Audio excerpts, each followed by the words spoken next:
Hola querido, mira, esta semana estudiaremos acerca del bautismo del Espíritu Santo.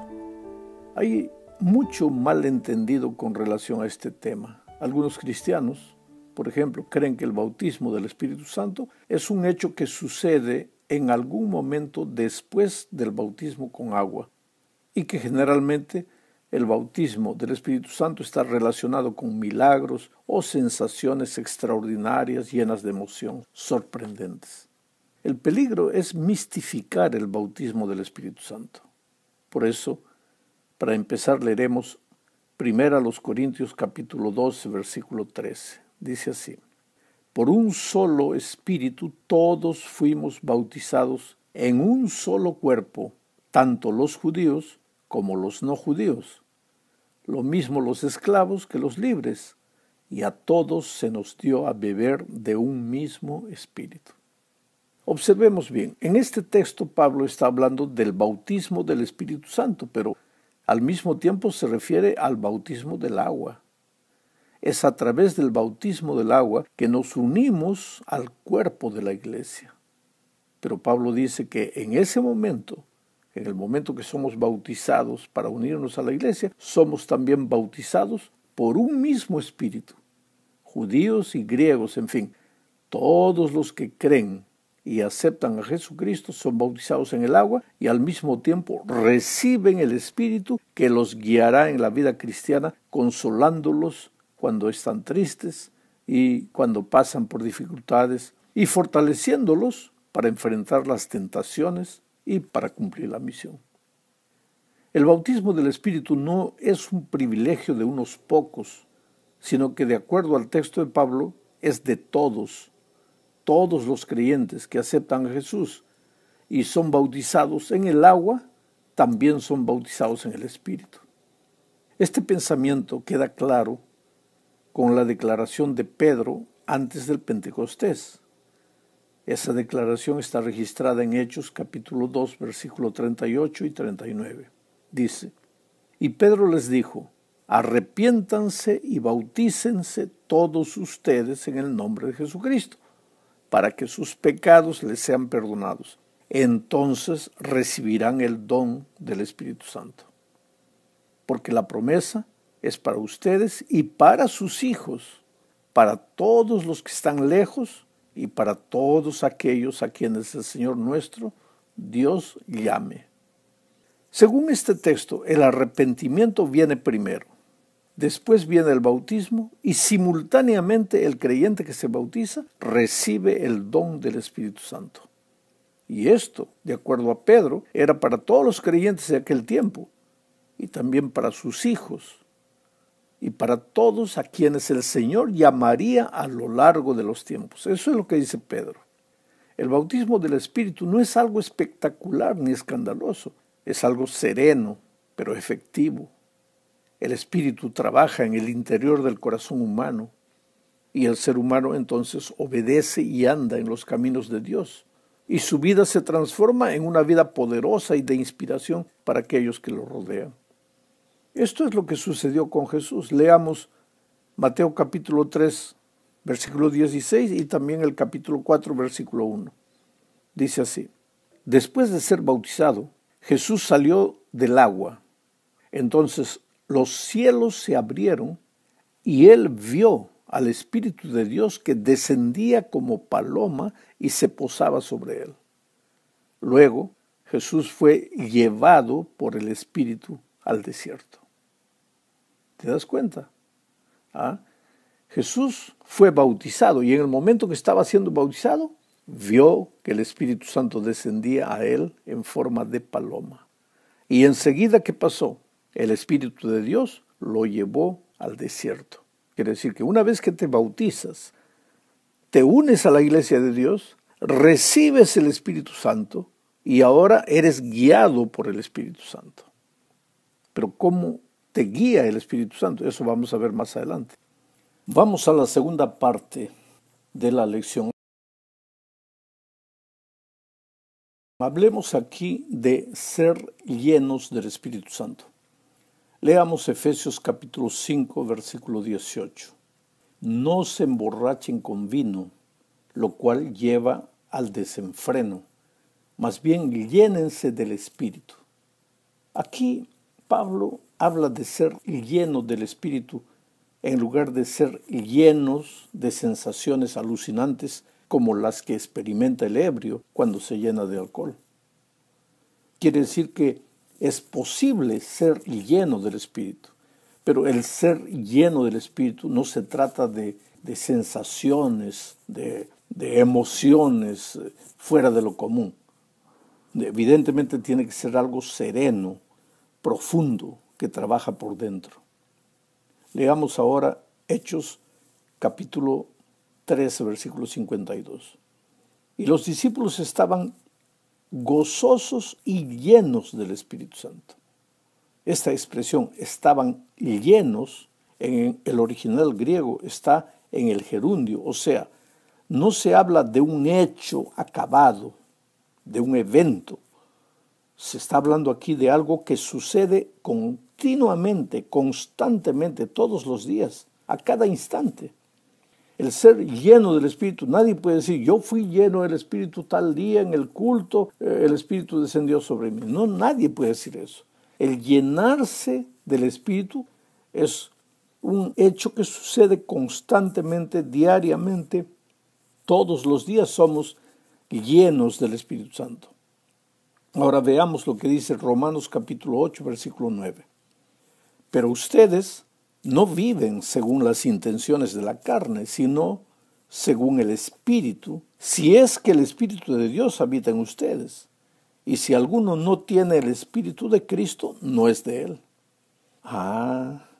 Los que son llenos del Espíritu son aquellos que son llenos de Jesús, aquellos que lo buscan todos los días, que están dispuestos a oír la voz de Jesús.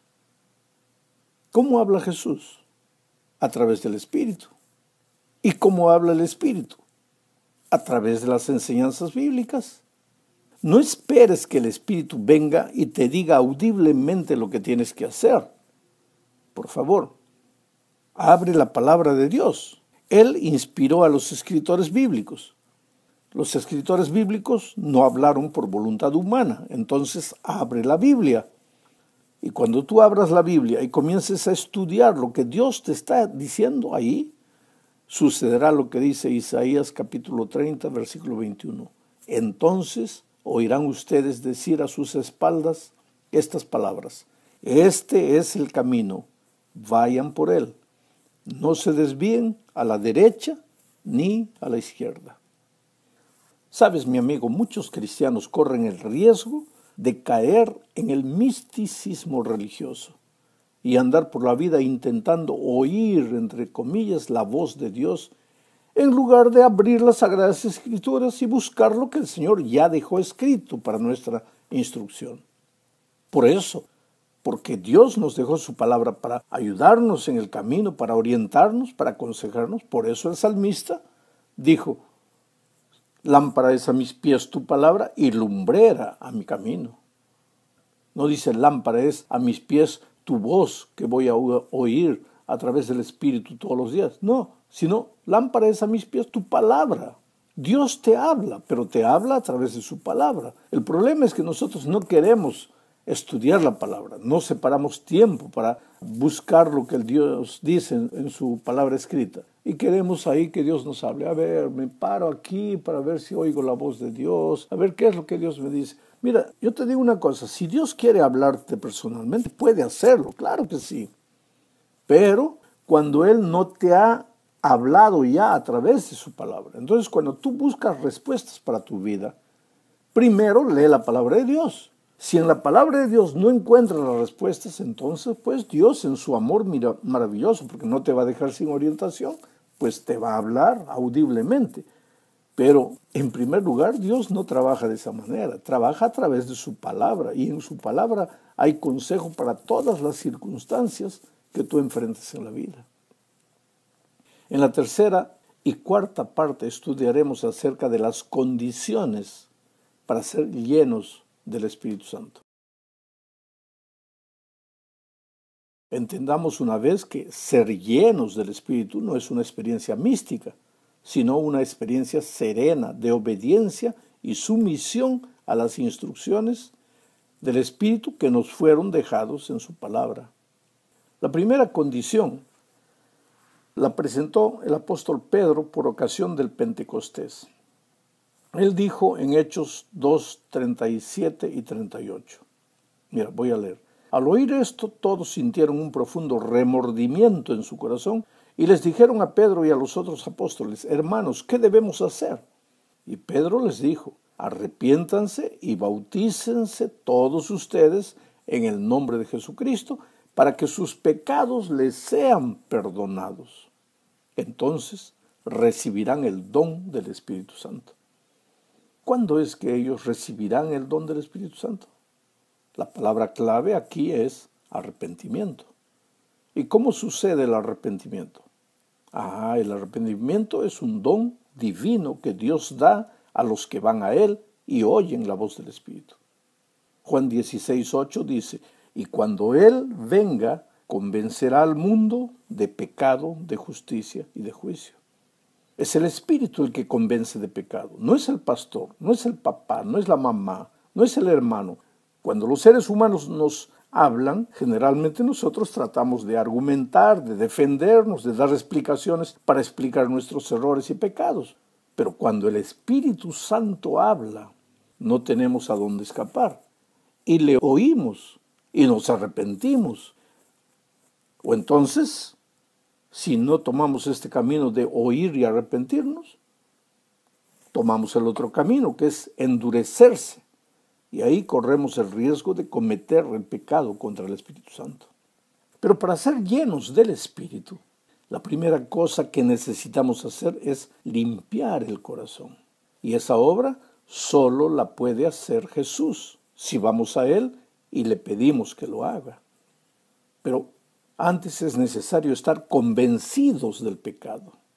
Porque ¿cómo vas a ir a Jesús y pedirle que te limpie si no estás convencido de tu pecado? ¿Y quién te convence el pecado? El Espíritu Santo. Otra cosa más que es necesario decir es que confiar en la palabra de Dios es básico, porque es a través de ella que el Espíritu te habla.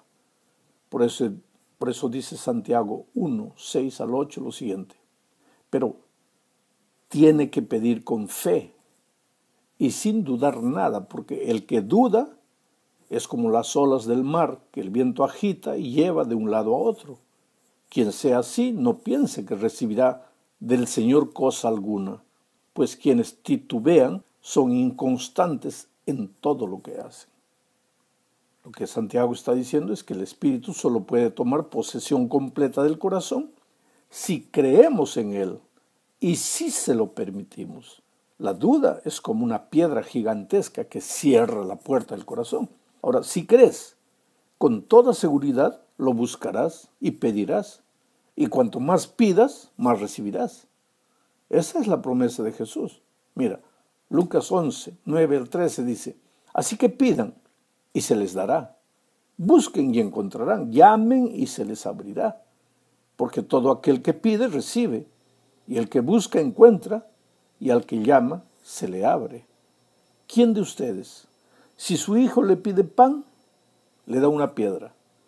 O si le pide un pescado, en lugar de pescado le da una serpiente. O si le pide un huevo, le da un escorpión. Pues si ustedes, que son malos, saben dar cosas buenas a sus hijos, cuanto más el Padre Celestial dará el Espíritu Santo a quienes se lo pidan. ¿Te das cuenta que en este texto Jesús no está hablando de pedir cualquier cosa? Claro que podemos aplicar también al hecho de pedir lo que necesitemos. Pero en este texto Jesús está hablando específicamente del Espíritu Santo. Dice que si los padres humanos no niegan cosas buenas a sus hijos, cuanto más el Padre Celestial nos va a negar el Espíritu Santo si se lo pedimos. Entonces es necesario pedir, pedir y pedir. La oración constante, insistente, no cambia el corazón de Dios para que te atienda, sino que cambia tu corazón para que el Espíritu pueda tomar control absoluto de tu ser. Cuando no recibimos las bendiciones divinas, no es porque Dios no quiera darnos, es porque nosotros no estamos preparados. Le pedimos a Dios la lluvia tardía del Espíritu Santo, Señor, el bautismo del Espíritu Santo, pero no queremos renunciar a nuestro egoísmo, a nuestras cosas humanas, entonces pues no recibimos el Espíritu. En la cuarta parte seguiremos hablando de las condiciones para ser llenos del Espíritu. Aquí está otra condición más, está registrada en Hechos 5:32. De esto somos testigos nosotros y también el Espíritu Santo, que Dios ha dado a quienes lo obedecen. La obediencia es otro requisito para recibir el Espíritu Santo. ¿Cómo funciona esto? Ya vimos que el primer trabajo que el Espíritu Santo realiza en la vida del creyente es convencerlo de pecado. Cuando Él viniere, convencerá al mundo de pecado. ¿Y cómo te convence el pecado? Lo hace a través de su palabra. Ahora, si la persona se depara con la palabra de Dios y la obedece, Dios le dará más luz. Y si la obedece, le concederá más luz, hasta llenarlo por completo de su Espíritu Santo. La obediencia es un punto que capacita a la persona para recibir más y más verdades y más del Espíritu. En la medida que obedezca, se vuelve cada vez más sensible a la voz del Espíritu, hasta llegar a recibir la lluvia tardía en su experiencia. Pero ¿qué sucede si lees la palabra y no la obedeces? Pues el corazón se endurece cada vez más y más hasta llegar a cometer el pecado contra el Espíritu Santo. Ahora, el pecado contra el Espíritu Santo no es imperdonable porque Dios no quiera perdonar, sino porque la propia persona endurece su corazón a tal punto que ya no oye más la voz del Espíritu, ya no se arrepiente. Y sin arrepentimiento, claro, no existe perdón, porque Dios no puede perdonar a nadie por la fuerza. La persona tiene que pedir perdón para que sea perdonada. Pero si no obedece a la palabra, si no cree en la palabra, o si no cree en el Espíritu que lo convenza de pecado, pues entonces para esa persona no hay perdón. Llegamos al fin de este estudio, hablando de la vida transformada por el Espíritu. Mira, cuando le abrimos el corazón al Espíritu, Él toma posesión de nuestro corazón y enseguida el yo empieza a quedar a un lado. Ya no vivimos nosotros, sino que Cristo vive en nosotros a través de la presencia de su Santo Espíritu. ¿Pero qué significa que el yo quede a un lado? ¿Qué significa eso? Nosotros vivimos en un tiempo cuando se habla mucho del poder interior, la fuerza interior, la energía que todos traemos dentro de nosotros, en fin. El humanismo nos ha enseñado a confiar solamente en el ser humano y en las cosas que el ser humano puede lograr, como la ciencia, la tecnología y otras cosas. Y no hay nada de errado con la ciencia o con la tecnología, pero cuando creemos que los seres humanos no necesitamos de Dios y que podemos encontrar la solución en nosotros mismos, allí es que nos metemos en problemas terribles. Porque el ser humano natural es corrupto y perverso. El pecado está arraigado en nuestro ser. Somos malos y egoístas. Queremos vivir, nos gusta vivir solo de acuerdo a nuestras inclinaciones pecaminosas, sin importarnos con los demás, sin importarnos con Dios. Esta manera de vivir egoísta nos conduce irremediablemente hacia nuestra propia destrucción. Por eso es que necesitamos que el Espíritu nos guíe hacia la verdad y encamine nuestros pasos por las sendas de la justicia. Pero el Espíritu no puede hacer eso sin nuestro permiso. Somos nosotros que necesitamos entregar a Dios nuestra voluntad y decirle, Señor, mira, yo no puedo. Si depende de mí, estoy perdido. Necesito que tú asumas el control de mi vida. Yo te autorizo, toma mi vida. Solo que eso no es un asunto de simples palabras. Tú puedes decir 100 veces con las palabras, Señor, toma mi vida. Ese es un asunto de actitud. ¿Qué actitud? Debo abrir la palabra de Dios todos los días. Y a través de la palabra debo oír su voz cada vez que me habla. Y cada vez que me habla, debo ser sensible y obedecer lo que me está hablando a través de su palabra. Ahora, si yo no hago eso y yo con mi palabra le digo, Señor, toma mi vida. ¿Qué mi vida si yo no estoy entregando mi vida, mi tiempo para estudiar la palabra de Dios?